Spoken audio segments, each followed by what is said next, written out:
प्रधानमंत्री का राजकुमार को समझाना। उदाई समझ गया कि तरुणियाँ अपने प्रयास में असफल हो चुकी थी और राजकुमार ने उनमें कोई रुचि नहीं दिखाई थी। नीति कुशल उदाई ने राजकुमार से स्वयं बातचीत करने पर विचार किया। राजकुमार से एकांत में मिलकर उदाई ने कहा, क्योंकि राजा ने मुझे आपके सुहृद मित्र के रूप में नियुक्त किया था, इसलिए मैं हृदय से एक शुभचिंतक मित्र की तरह आपसे बात करना चाहता हूँ।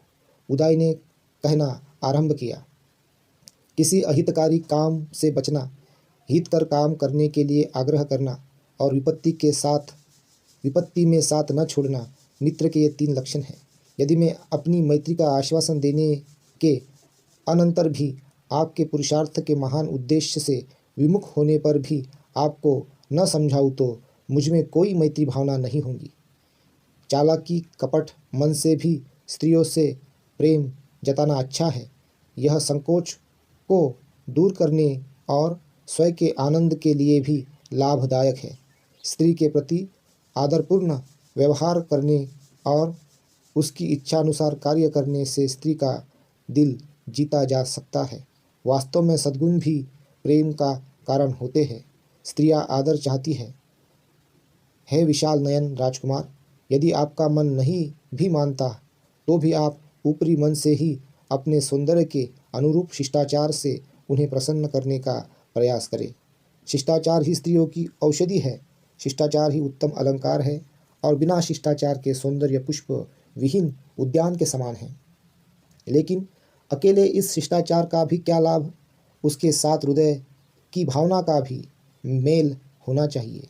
किंतु कठिनाई से हस्तगत हो सकने वाले संसार के काम भोग जब आपकी मुट्ठी में हैं तो निश्चय से आप उनका तिरस्कार नहीं करेंगे। यह जानते हुए कि भोग विलास ही सबसे उत्तम लक्ष्य है, प्राचीन काल में इंद्र देवता तक ने गौतम ऋषि की पत्नी अहिल्या से प्रणय याचना की थी। इसी प्रकार अगस्त्य ऋषि ने भी सोम भार्या रोहिणी के साथ रमन किया और जैसा कि श्रुति बताती है लोपामुद्रा के साथ भी यही बीती। उत्तथ्य पत्नी व मरुत की पुत्री ममता के साथ ऋषि बृहस्पति ने संभोग किया और भारद्वाज को जन्म दिया। अर्घ्य अर्पण करती हुई बृहस्पति की पत्नी को चंद्रमा ने ग्रहण किया और दिव्य बुध को जन्म दिया। इसी प्रकार पुरातन समय में रागातिरेक से पराशर ऋषि ने यमुना तट पर वरुण पुत्र की पुत्री काली के साथ सहवास किया।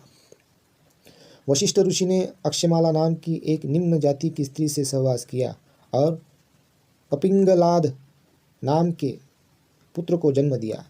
अधिक आयु के कारण शक्ति क्षीण हो जाने पर भी राजश्री ययाति ने चैत्ररथ वन में अप्सरा विश्वाकी के साथ संभोग किया। यद्यपि कौरव राजा पांडु यह जानता था कि पत्नी के साथ संभोग करने पर उसकी मृत्यु हो जाएगी, तो भी उन्होंने माद्री के रूप में गुणों पर मुग्ध होकर प्रेम के वशीभूत हो सहवास किया। इस प्रकार के महान पुरुषों तक ने जो गुप्सित काम भोगों का सेवन किया है, तब प्रशंसनीय काम भोगों के सेवन में तो दोष ही क्या है। इस पर भी आप तरुणावस्था में शक्ति और सौंदर्य से संपन्न होने पर भी उन काम भोगों की उपेक्षा कर रहे हैं जिन पर वस्तुतः आपका अधिकार है और जिनमें सारा जगत आसक्त है। राजकुमार का प्रधानमंत्री को उत्तर। पवित्र परंपरा से समर्थित इन निरर्थक वचनों को सुनकर मेघ गर्जन जैसे स्वर में राजकुमार ने उत्तर दिया, आपकी स्नेह सिक्त भाषा आपके ही योग्य है, लेकिन मैं स्वीकार करवा दूंगा कि आप कहाँ मुझे गलत समझ रहे हैं। मैं संसार के विषयों की उपेक्षा नहीं करता, किंतु मैं जानता हूँ कि सारा जगत इन्हीं में आसक्त है। लेकिन यह याद रखते हुए कि सारा संसार अनित्य है, मेरा मन उनमें सुख नहीं पा सकता। यदि यह स्त्री सौंदर्य स्थायी भी रहे तो भी इच्छाओं की मौज मस्ती में आनंद मनाना बुद्धिमान आदमी के योग्य नहीं। और जो आप यह कहते हैं कि बड़े बड़े महापुरुष भी इन विषयों के शिकार हुए हैं, तो उनका अनुसरण करना ठीक नहीं है, क्योंकि अंत में वे विनाश को ही प्राप्त हुए। जहाँ क्षय है, जहाँ सांसारिक वस्तुओं से लगाव है, जहाँ असंयम है, वहाँ वास्तविक महानता नहीं है। और जब आप कहते हैं कि स्त्रियों के साथ छल कपट का व्यवहार करना चाहिए, तो मैं समझता हूँ कि छल कपट ठीक नहीं है, चाहे यह शिष्टाचार के साथ ही क्यों ना किया जाए। यदि वहाँ यथार्थता नहीं है तो स्त्रियों की इच्छा के अनुसार कार्य करने से मुझे खुशी नहीं होती। यदि आदमी के मन और स्वभाव के एक रूपता नहीं है तो मैं कहता हूँ कि ऐसे अनुवर्तन पर भी धिक्कार है। जहाँ चित्त वासना के अधीन है, जहाँ मिथ्यात्व में विश्वास है, जहाँ असीम आसक्ति है और जहाँ विषयों की सदोषता का यथार्थ दर्शन नहीं, तो ऐसी वचन में भी क्या रखा है। और यदि वासना के शिकार प्राणी परस्पर एक दूसरे को धोखा देते हैं, तो ऐसे पुरुष इस योग्य नहीं कि स्त्रियां उनकी ओर देखें, और स्त्रियां भी इस योग्य नहीं कि पुरुष उनकी ओर देखे, क्योंकि यह सब ऐसा ही है। इसलिए आप अवश्य ही मुझे अधम आनंद के कुपथ पर भटकने के लिए नहीं ले जाएंगे। राजकुमार के सुनिश्चित दृढ़ संकल्प ने उदाई को निरुत्तर कर दिया। उसने राजा को सारा वृत्तांत जा सुनाया। जब शुद्धोधन को यह मालूम हुआ कि उसके पुत्र का चित्त किस प्रकार सांसारिक विषयों से सर्वथा विमुख हो गया है, तो वह सारी रात सो नहीं सका। वह इसी प्रकार पीड़ित था जैसे कि किसी हाथी के हृदय में तीर लगा हो।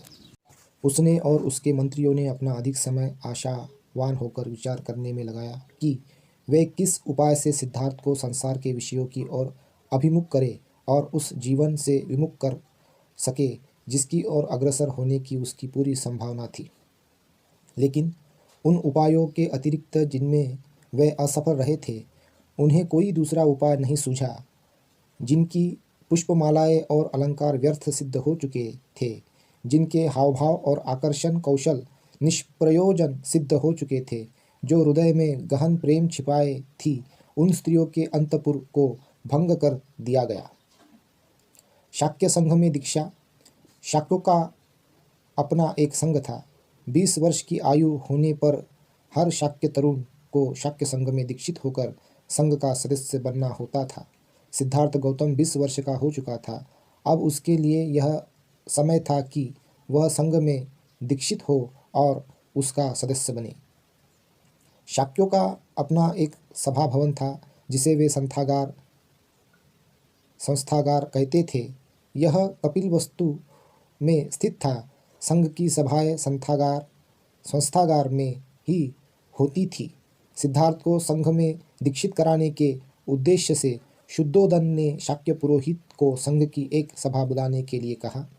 तदनुसार कपिलवस्तु में शाक्यों के संस्थागार में संघ एकत्रित हुआ। सभा में पुरोहित ने प्रस्ताव रखा कि सिद्धार्थ को संघ का सदस्य बनाया जाए।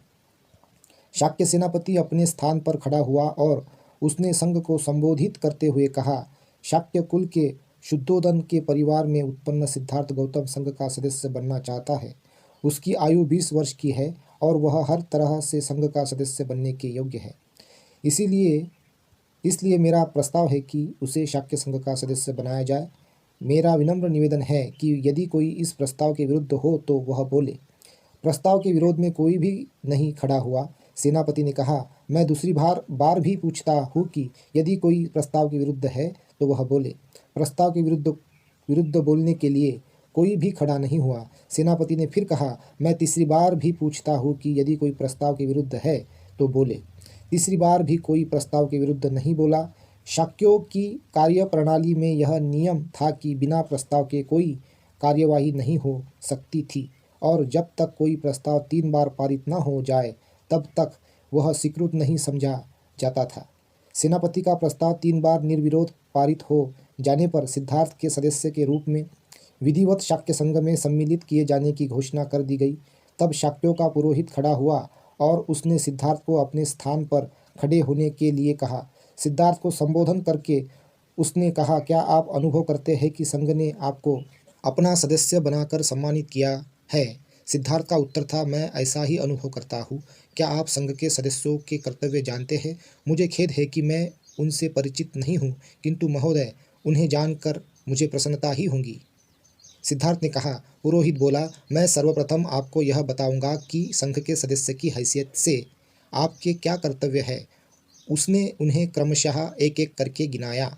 आपको अपने तन मन और धन से शाक्यों के हितों की रक्षा करनी होगी। आपको कभी भी संघ की सभाओं में अनुपस्थित नहीं रहना होगा। आपको बिना किसी भय या पक्षपात के किसी भी शाक्य का दोष पता चलने पर खुलकर कह देना होगा। यदि आप पर कभी कोई दोषारोपण किया जाए तो आप क्रोधित नहीं होंगे। दोषी होने पर अपना दोष स्वीकार कर लेना होगा। निर्दोष होने पर सफाई देने का पूर्ण अवसर प्राप्त होगा। पुरोहित ने आगे कहा, मैं अब आपको बताऊंगा कि क्या करने पर आप संघ की सदस्यता से वंचित किए जा सकते हैं। व्यभिचार करने पर आप संघ के सदस्य नहीं रह सकते। हत्या करने पर आप संघ के सदस्य नहीं रह सकते। चोरी करने पर आप संघ के सदस्य नहीं रह सकते। झूठी साक्षी देने का दोषी होने पर आप संघ के सदस्य नहीं रह सकते। सिद्धार्थ ने कहा, मान्यवर, मैं आपको कृतज्ञ हूँ कि आपने मुझे संघ के अनुशासन से संबंधित नियमों से परिचित कराया। मैं आपको विश्वास दिलाता हूँ कि मैं उनके अर्थ और व्यंजन सहित उन्हें पालन करने का भरसक प्रयास करूँगा। संघ के साथ मतभेद। सिद्धार्थ को शाक्य संघ का सदस्य बने हुए 8 वर्ष व्यतीत हो चुके थे। वह संघ का अत्यंत समर्पित और पक्का सदस्य था। जितनी रुचि उसे निजी मामलों में थी, उतनी ही रुचि वह संघ के मामलों में भी रखता था। संघ के सदस्य के रूप में उसका आचरण एक उदाहरण था और उसने स्वयं को सबका प्रिय बना लिया था। उसकी सदस्यता के 8वें वर्ष में एक ऐसी घटना घटी जो शुद्धोदन के परिवार के लिए दुखद बन गई और सिद्धार्थ के जीवन में संकटपूर्ण स्थिति पैदा हो गई। इस दुखद प्रकरण का आरंभ इस प्रकार हुआ। शाक्यों के राज्य की सीमा से सटा हुआ कोलियों का राज्य था। रोहिणी नदी दोनों राज्यों की विभाजक रेखा थी। शाक्य और कोलिय दोनों ही रोहिणी नदी के पानी से अपने अपने खेत सींचते थे। हर फसल पर उनका आपस में विवाद होता था कि कौन रोहिणी के जल का पहले और कितना उपयोग करेगा। यह विवाद कभी कभी झगड़ों में बदल जाता और झगड़े लड़ाइयों में। जिस वर्ष में सिद्धार्थ की आयु 28 वर्ष की थी, उस वर्ष रोहिणी के पानी को लेकर शाक्यों के नौकरों और कोलियों के नौकरों के बीच एक बड़ा झगड़ा हो गया। दोनों ओर के लोग घायल हुए। इसका पता चलने पर शाक्यों कोलियों ने सोचा कि इस विवाद को सदा सदा के लिए युद्ध द्वारा हल कर लिया जाना चाहिए। अंत शाक्यों के सेनापति ने कोलियों के विरुद्ध युद्ध की घोषणा के प्रश्न पर विचार करने के लिए शाक्य संघ का एक अधिवेशन बुलाया। संघ के सदस्यों को संबोधित करते हुए सेनापति ने कहा, हमारे लोगों पर कोलियों ने आक्रमण किया, इसलिए हमारे लोगों को पीछे हटना पड़ा। कोलियों ने इससे पहले भी अनेक बार ऐसी आक्रामक कार्रवाइयाँ की है। हमने अब तक उन्हें सहन किया है, लेकिन ऐसा हमेशा नहीं चल सकता। इसे रोका जाना चाहिए और इसे रोकने का एक ही रास्ता है कि कोलियों के विरुद्ध युद्ध की घोषणा कर दी जाए। मेरा प्रस्ताव है कि कोलियों के विरुद्ध यह संघ युद्ध की घोषणा कर दे। जो विरोध करना चाहे वे बोले। सिद्धार्थ गौतम अपने स्थान पर खड़ा हुआ और बोला, मैं इस प्रस्ताव का विरोध करता हूँ। युद्ध से किसी प्रश्न का समाधान नहीं होता। युद्ध छेड़ देने से हमारे उद्देश्य की पूर्ति नहीं होगी। इससे एक दूसरे युद्ध का बीजारोपण हो जाएगा। किसी की हत्या करने वाले को कोई दूसरा हत्या करने वाला मिल ही जाता है। जो किसी को जीतता है उसे कोई दूसरा जीतने वाला मिल ही जाता है। जो आदमी किसी को लूटता है उसे कोई दूसरा लूटने वाला मिल ही जाता है। सिद्धार्थ गौतम ने अपनी बात जारी रखते हुए कहा, मेरे विचार में शाक्यों को कोलियों के विरुद्ध युद्ध छेड़ने में जल्दबाजी नहीं करनी चाहिए। पहले सावधानी से इस बात की जांच करनी चाहिए कि वास्तव में दोषी पक्ष कौन सा है। मैंने सुना है कि हमारे आदमी भी आक्रामक रहे हैं। यदि यह सत्य है तो स्पष्टतः हम भी निर्दोष नहीं हैं। सेनापति ने उत्तर दिया, यह ठीक है कि हमारे आदमी आक्रामक थे, लेकिन यह भूलना नहीं चाहिए कि पहले पानी लेने की बारी हमारी थी। सिद्धार्थ गौतम ने कहा, इससे स्पष्ट है कि हम भी सर्वथा दोषमुक्त नहीं हैं। इसलिए मेरा प्रस्ताव है कि हम अपने में से 2 आदमी चुनें और कोलियों से भी कहा जाए कि वे भी अपने में से 2 आदमी चुने और फिर ये चारों मिलकर एक 5वां आदमी चुने। ये 5 आदमी मिलकर झगड़े का समाधान करें।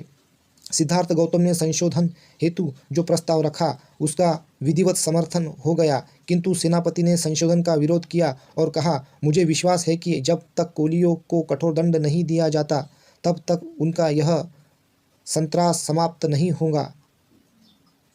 अंततः प्रस्ताव और संशोधन पर मत लेना आवश्यक हो गया। पहले सिद्धार्थ के संशोधन का प्रस्ताव ही मत के लिए प्रस्तुत हुआ, वह बहुमत से अमान्य हो गया। तब सेनापति ने स्वयं अपने प्रस्ताव पर मत मांगे। सिद्धार्थ गौतम ने फिर खड़े होकर विरोध किया। उसने कहा, मेरी संघ से प्रार्थना है कि इस प्रस्ताव को स्वीकार न किया जाए। शाक्य और कोलीय निकट संबंधी है। यह बुद्धिमानी नहीं है कि वे एक दूसरे को बर्बाद करें। सेनापति ने सिद्धार्थ गौतम के तर्क का घोर विरोध किया। उसने इस बात पर जोर दिया कि युद्ध में खत्तियों क्षत्रियों के लिए कोई अपने पराये का भेद नहीं किया जा सकता। उन्हें राज्य के हित में अपने सगे भाइयों से भी लड़ना होगा। बलि कर्म ब्राह्मणों का कर्तव्य है, युद्ध करना क्षत्रियों का कर्तव्य है, व्यापार करना वैश्यों का कर्तव्य है और सेवा करना शूद्रों का कर्तव्य है। हर वर्ग को अपना अपना कर्तव्य निभाने में ही पुण्य है। शास्त्रों की ऐसी ही आज्ञा है। सिद्धार्थ ने उत्तर दिया, जहाँ तक मैं समझता हूँ धर्म तो इस बात को मानने में है कि वैर से वैर कभी शांत नहीं होता। यह केवल अवैर प्रेम से ही शांत हो सकता है।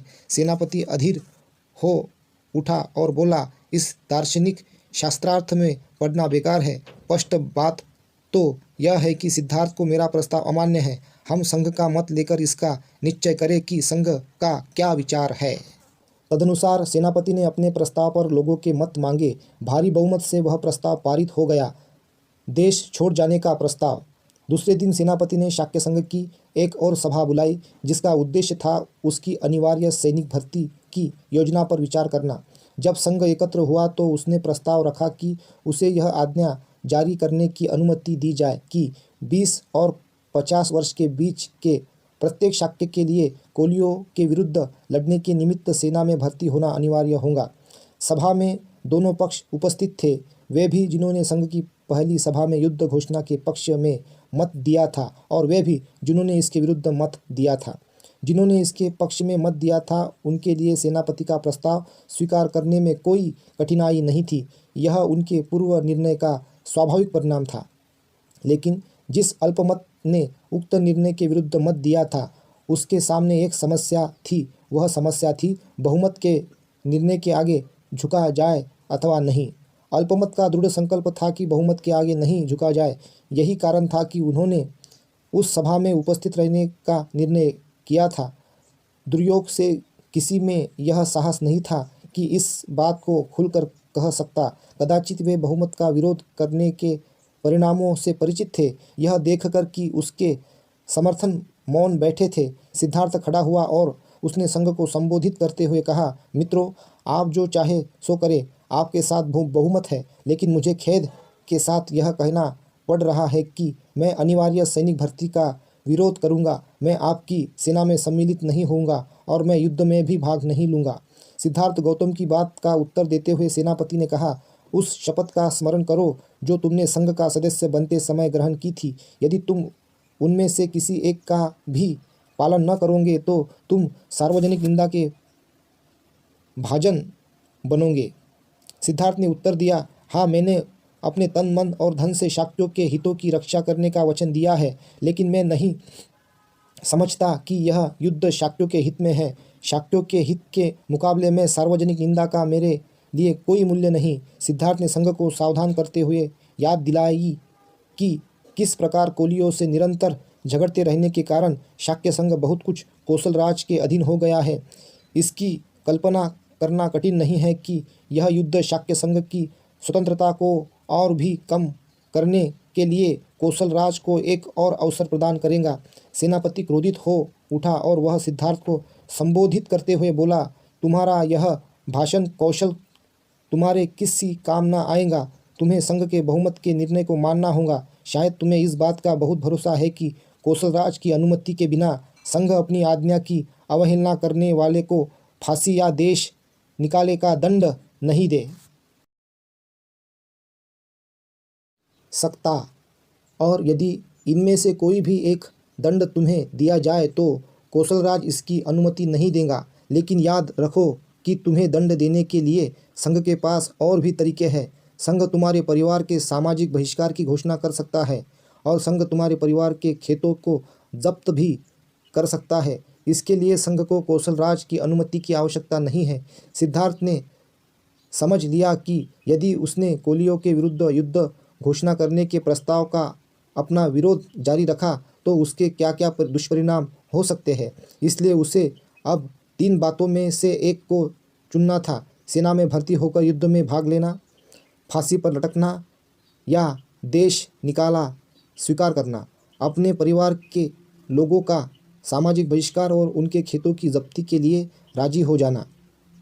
वह पहली बात किसी भी हालत में स्वीकार न करने के लिए दृढ़ संकल्प था। तीसरी बात पर तो वह विचार तक नहीं कर सकता था। इस परिस्थिति में उसने सोचा कि उसके लिए दूसरी बात ही सर्वाधिक ठीक थी। तदनुसार सिद्धार्थ गौतम ने संघ को संबोधित किया: कृपया आप मेरे परिवार को दंडित न करें, सामाजिक बहिष्कार द्वारा उन्हें कष्ट न दें, उनके खेत जब्त करके उन्हें जीविका भी न करें। वे निर्दोष है, दोषी तो मैं हूँ। मुझे अकेले ही अपनी गलती का दंड भोगने दीजिए। चाहे तो आप मुझे फांसी पर लटका दे और चाहे तो आप मुझे देश निकाला दे दे। मैं स्वेच्छा से इसे स्वीकार कर लूँगा और मैं वचन देता हूँ कि मैं इसकी अपील कौशलराज से भी नहीं करूँगा।